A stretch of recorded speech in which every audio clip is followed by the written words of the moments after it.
Parenting is the hardest job, and there is not a close second. Raising high-performing teen athletes or performers? That's a high-stakes job. I'm Nate Crandall, joined by fellow certified high-performance coach Steve Galley. We coach ambitious parents like you, and also your high-performing teens, because when you both level up, connection and results don't just improve, they multiply. Welcome to the Stop Parenting and Start Coaching podcast. We have some burning questions for you. Steve, what belief did you have that was way off? Oh, I've got to make a confession here. Ooh, do I need to be Father Crandall again? Possibly. I once wrote about this. I vocalized this a lot. I think we even had this in one of our first episodes. I mean, we're up to 140 something now, but I once upon a time said that some people did not deserve coaching. And I think I said that based on the fact that sometimes, well, not sometimes, when somebody is arrogant, it makes them very resistant or uncoachable. And so just kind of my pouty self thought, well, those people just don't deserve coaching. Wow. And I think I see things a little bit more clearly now. Well, that's awesome that you seem clear. I want to get into what's helped you to make that change a little bit. Before we do that, though, we're going to talk a little bit later in this episode about a change that some parents really need to make. There are some parents that have a different mindset that's stopping them from really getting the most out of their parenting. We're going to talk about that later. But back to what you're talking about here, seeing things more clearly. What helped you make the shift? Well, it was basically stepping back and really thinking about that. Because I was, well, to be perfectly straightforward here, it's part of a book that I'm writing. Hey. And so in reviewing the book, I was challenged on, do you really believe that? And so I just had to do some real deep thinking and some introspection. And I finally landed on, well, yeah, arrogance may keep somebody from receiving coaching, but that doesn't cancel their worth as a human being. Yeah. And so it doesn't mean that they don't deserve coaching. They actually still deserve coaching. They just fall into here's my 4 things, Nate. Okay. Everybody deserves coaching. Everybody needs coaching. Not everybody wants coaching. And there are some people who desire and aspire to receive coaching. Can I go back to the not everybody wants coaching? Yeah, for sure. What gets in the way? Somebody that doesn't want coaching, what stops them? We've talked about this before. To me, it's 2 things. It's ignorance and arrogance.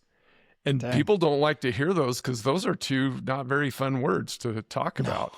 And nobody wants to be labeled with them. But in some cases, the arrogance, it's pride, will hold you back and make you resistant. And sometimes on the ignorance, I will fully admit, and you know this, I did not understand the power of real coaching, like the coaching that we do now. Not talking about sport coaching. I grew up playing sports. I played 3 sports in high school, played some college football. And I always had coaches. But outside of the sport coaches, I had mentors. I had teachers. I never had what I would call a true coach, and I didn't discover this until I was in my mid to late 50s, and you helped me discover that. So thank you very much. Absolutely, my pleasure. I think as you're talking about this, what comes to my mind is when I'm running, I've been trained to drink because you get thirsty after you need the water. And if I'm not consistently drinking all the time, I'm going to put myself in a dehydrated situation and not even realize that I'm there because the thirst doesn't come on until I've already become at least partially dehydrated. And like that analogy sticks here because I think we often don't realize that we need the help from the outside. We don't need that until it's too late. Till we're partially dehydrated, till our soul and our spirit are in need of that. I like the analogy. Thanks. And sometimes it's just pure ignorance. Yeah. Like there are runners that, and it's not like they totally don't know that they need to hydrate, but they don't know have you how ever much. made the mistake? I've made that mistake. Yes. I've made that hydration mistake. Absolutely. Hydration, nutrition, such a hard thing to figure out in running. And the only way is to have like a coach on the outside, a coach that knows more about those specific things and the signs to look for and the things to watch out for, that can help me strategize. Like, I didn't get better at that stuff as part of my running and racing until I had somebody on the outside that helped me realize it. So on these other things, and we live in the world of high performance habits. So in these other things, you're saying that they essentially are the same as nutrition and hydration in running. I'd put it that important. Yeah. I'm with you. Well, you think like coaching isn't necessarily it's not going to hurt your survival. Like, this isn't a Maslow's hierarchy of needs, base Right. needs kind of thing. But what it is it's all the other levels. Like, when you look at that pyramid, Maslow's hierarchy of needs, the survival needs down there at the bottom. But once you get past that level, it starts to become more and more important that you grow into the best that you could be. And the only way to grow into the best that we could be is to go through challenges, trials, put ourselves in uncomfortable situations where we don't know everything. And we need to learn and grow to be able to move to that. And the only way that happens is with outside input. I like that. Maybe I can bring in something that from LinkedIn today. By the way, you can follow Nate and we're both on LinkedIn, and on my LinkedIn profile, that's kind of the front for Create, Transform, Become, and for the Stop Parenting and Start Coaching podcast. But I had somebody comment on a post about coaching, and he was explaining that things changed for him and things have gone so well since he hired coaches, joined masterminds, and read, and basically was talking about investing in his own growth. Uh-huh. And coaching, he mentioned coaching as a part of that. And I just know that it works. Yeah. I just know that it works because not only do I do it, I receive it. And I love the books. You and I both have we could open up a small used bookstore. Yes, we could. With all of the books, and we bite on new books. We easily bite. I'm like a total sucker for book recommendations, so please don't send me any, or I will have another stack started. Love podcasts, love courses, but there is something that just trumps them all for me, and that is human to human, high level coaching. Yeah. What makes high level coaching? And we're getting ready to share that thing that some parents do that separates them from everybody else. And this very much sets it up. But what makes coaching high level coaching? I'm gonna borrow from one of our mentors and somebody that we respect very much in the coaching world, who really focuses on entrepreneurs, and that's Dan Sullivan. Yes. It's getting people to think about their thinking. Yeah. Really getting you to think about your thinking in another way. And I know I experienced this with you. I remember being stunned, saying, I've been involved in personal growth and trying to better myself for my entire life, and nobody has ever made me think this way. And you weren't telling me what to do. You weren't telling me things. You weren't my instructor or my teacher. It was getting me to think in ways I had never thought before. And I really think it's not magic, but I like to use the word magical because it felt that way for me. And I still feel this with clients that I work with. And many of them will say that they feel that way, that it feels magical. And that's the power of the follow-up question, because now you're really customizing the coaching experience. And that's hard. You and I both know that's difficult. That requires a level of skill. I call it skilled inquiry. It's, you can Google a list of questions. Right. You can have ChatGPT give you a great list of questions. You can have a list of questions, but there's a human element behind the follow-up question. Well, there's power in the follow-up question because now you're really customizing the coaching experience for that person instead of just going with some type of list. And then also there is just the human element. It's like, I really care about you. We're in this coaching journey together, and I want you to win. Yep. Like, I want you to win. We're not just sitting here and chatting for a few minutes and talking about sports or talking about your business or talking about your relationships or whatever. I'm really interested in you. And that's the power of the human connection in coaching. Yeah. And those follow-up questions are gold when they're surgical. We're going to use that word because I love it. When you're coming into a coaching conversation, if you can approach it as, this is my patient, and you start with a question, and you can get great lists of questions in a lot of different places, like you said. But where it really drives home is when somebody can listen to your response and then ask that question that takes you deeper. And then another question that takes you deeper, not telling you what to do, but inviting you to look at things differently, because everybody has blind spots. And this is why human to human coaching interaction does everything to help you, because somebody on the outside can ask you a question that gets you to see things in a little different way. And that's a trainable skill. When both of those are, asking the follow-up questions is a trainable skill, but the ability within myself to shift my thinking and see something differently is also a trainable skill. When you're talking with kids, stop parenting, start coaching. Parenting's the hardest job, and there's not a close second. We get stuck with our kids when they're younger because they can't really think about their thinking. Piaget's theory of cognitive development talks about how it's not till later in their development, till they get to 10, 11, and really starts to kick in around 12 and 13, where they can think about their thinking. And so as parents, we just train ourselves with our kids to provide them with the response, to give them an answer, to ask the leading question that gets them to come up with the answer.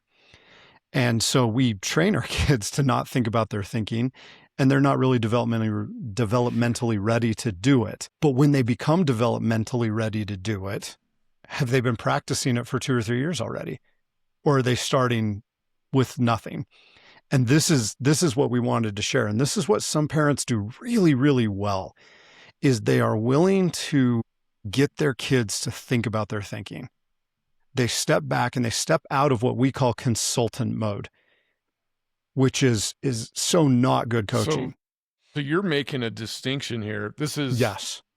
This is the bonus thing that you were teasing. Yeah, you're making the distinction between coaching and consulting.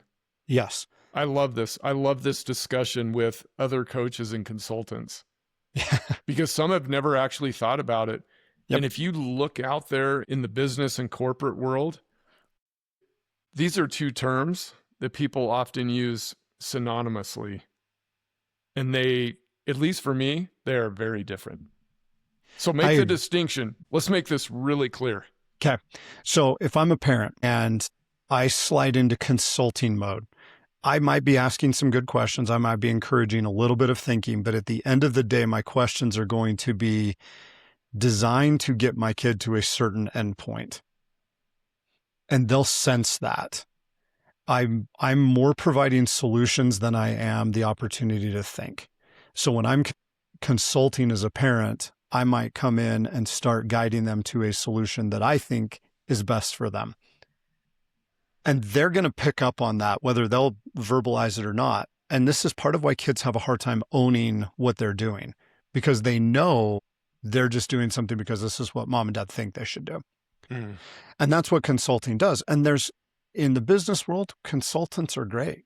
They come in, they have phenomenal amounts of experience, great ideas, they understand strategies and systems, and they can come in and they can provide a solution that will help the company. Right. And some people only want a consultant. They just, hey, come in and just tell me what to do. And that's it works fabulous. Really well. Yeah. It's fabulous. In the business world, it's really fabulous. But when you're doing that with your kids, do you want your kids to bring you in as a consultant? Or do you want them to learn to think for themselves and grow into that unique individual that they're meant to be, and have the skills and abilities necessary to go out and think for themselves and create their own success. And that's the difference right there. And it's so subtle that many parents will slide into that consultant mode and not even realize it. And it's not like it's bad.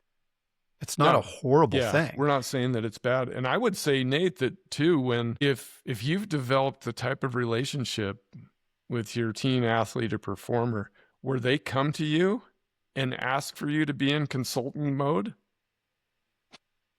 that's great. It's like the dream, isn't it? Yeah. If they come to you and say, I really am having an issue with this, and I've tried this and I've tried this and it doesn't work, tell me what to do. Okay, then, and go for it. That's a great opportunity to give the list while still asking them some more questions. Yeah. But they've opened the door, and you can go for it. But just because they're having a problem and having an issue, and we've done multiple episodes about this, coming in and just rescuing them is not the idea. And sometimes that's not the best idea. And sometimes that's what we want to do as consultants. We see the problem, we're like, let's swoop in with the fighter jet and just fix all of this right now.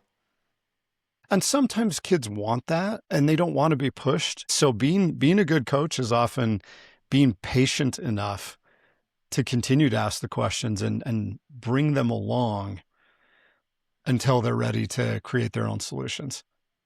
It can be hard. It's definitely it taxes your kids to get out of their comfort zone. It taxes your teen athletes and performers to create something for themselves and create solutions. But man, what it does for their growth. For sure. Okay, I'm going to wrap up here, Nate. By the way, everybody, please share this episode if you liked it with a friend, with another parent of a high school athlete or performer. And you can follow us on YouTube, the Stop Parenting and Start Coaching podcast. That's the name of our channel. We would love to have you there as a subscriber, and we would love for you to share it with somebody. But I'm going to make my confession again, Nate. I was wrong to say not everyone deserves coaching. Everyone deserves coaching. Certainly resistance can block coaching. Pride may delay coaching or completely stop it altogether. But that does not erase human worth. And we would also say everybody needs coaching. We hope you want coaching. We hope you desire and aspire to receive coaching. Nate Crandall and Steve Galley would like to thank you for tuning in to this episode. If you love what you're experiencing and learning from the Stop Parenting and Start Coaching podcast, please like, comment, and or leave a glowing review of this episode and the show. And to further help Nate and Steve expand their reach and impact thousands of parents, athletes, and performers, please share the show and subscribe to the Stop Parenting and Start Coaching podcast channel on YouTube. And if you want to explore further to see what Nate and Steve are creating to help parents of athletes and performers everywhere, please visit their website at createtransformbecome.com. That's createtransformbecome, all one word, .com. There you will find a growing number of tools and resources to help you elevate your parenting. Thanks again for tuning in. Now go create a magical relationship with your athlete or performer.